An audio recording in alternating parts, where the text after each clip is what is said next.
Hello, and welcome back to our 10 quick tips to help you get the most out of ChatGPT. Our next tip is going to help you understand regenerating versus prompting again. I started by asking it about what's called the Big Five personality test, which it did answer me about. And then I said I'm considering using this in my hiring process.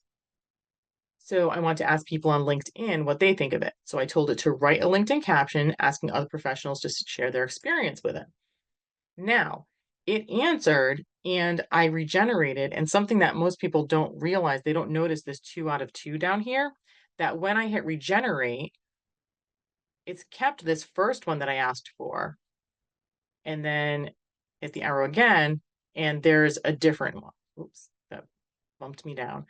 This is the different one from the 2 out of 2.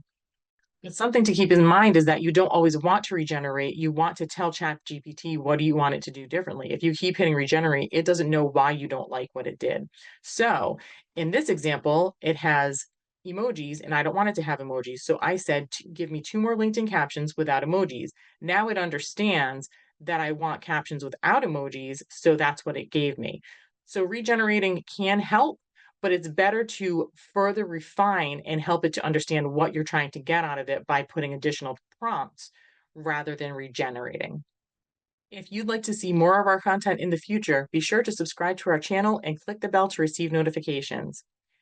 If you need a little extra help learning about ChatGPT and how to leverage it for your marketing, visit technologytherapy.com to partner up with a mentor who can walk you through step by step.